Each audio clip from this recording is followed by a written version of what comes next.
So for the next, in the how-to series, we're going to cover some abdominals exercises, and today we're going to cover the plank. Now there's so many different variations of the plank. We're just going to cover basic plank, but we're going to go through all the different variations that there is of it, all the different levels you can go to, but also some of the common problems that I see. So coming down onto the floor, the plank. It's loved by some, hated by some, but it's a really good exercise to strengthen it into the core, and it is used in a lot of classes, and it's used in Pilates classes and in yoga as well. So we're going to go through it all. One of the main things I see when it comes to plank is people holding the breath. So when they're in the plank position, and then I come out of the plank, and then people wonder why they feel a bit dizzy or they're trying to get the breath. So the one thing to remember is that even though you're in plank, we always want to breathe.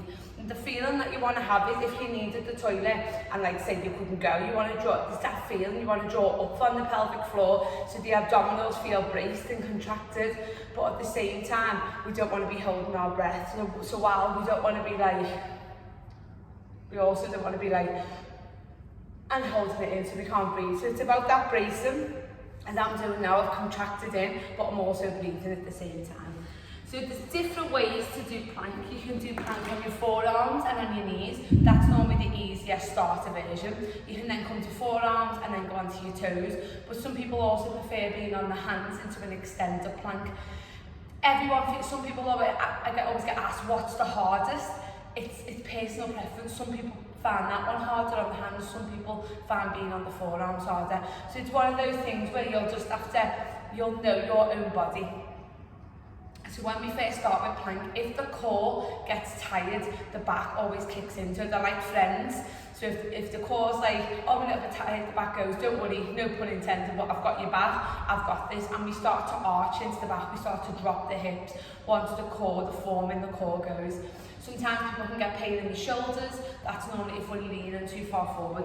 So if we're in a half plank position, if you're getting pain in your shoulders, you want to check that you're not leaning too far forward. So the common kind of no-nos, we'll get them out of the way first, is bum stuck in the air on the half plank, leaning too far forward, hips drop too much into this position.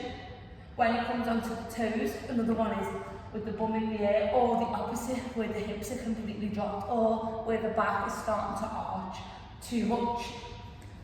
And that can quite often happen if you have got a natural curve in your spine anyway, and now I have, so I have to be more conscious of it. So we're going to start with the half plank. So you put your forearms onto the floor, you bring the knees, and then you bring the bum down, but you contracted the abdominals in. So as you can tell, my hips are still off the floor, my back's nice and straight. I'm not doing any arching of the back, but I'm also not dropping the hips too much, and the upper back's not rounded, it's nice and flat, and you're just going to hold it there. You can then progress. It's coming onto your toes. So same thing with the forearms, and then we come up onto the feet. Now if the feet are together, it normally makes it a little bit harder.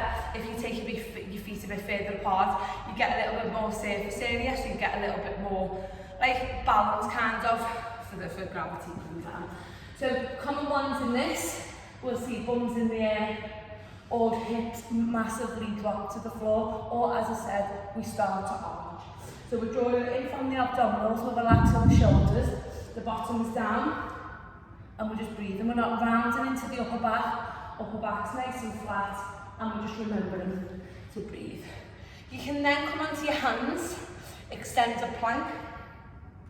Always make sure, again, as wrists start to hurt in this position, if your shoulders are too far forward of your wrists, you're taking your wrists into a bit of hyperextension. So you want to ensure that your shoulders are directly under your wrists. I like to spread fingers nice and wide because it gives more stability, and then we come up into the extended plank position. Again, we don't want to be with bum in the air, and quite often the same, we don't want to be hips drooping.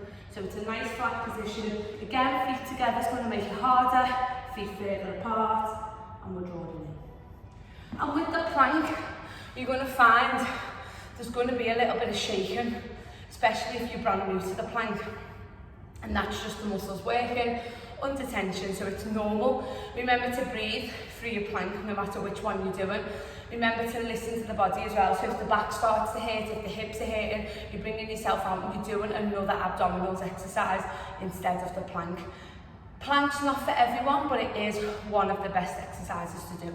So just running through them again. So you've got your half plank, so onto your knees, relax into the shoulders, bottom down. You can then come up onto the toes, into this position. And then you can also come into an extended plank position as well. If shoulders or wrists hurt, check you're not too far forward. If the back's hurting, check it's not arched, and you might just need to draw it in a bit. But hopefully that's been helpful on the how-to series for plank. We will be covering other abdominals ones, but I just wanted to cover plank today. Any questions, as always, let me know. I'll happily answer them.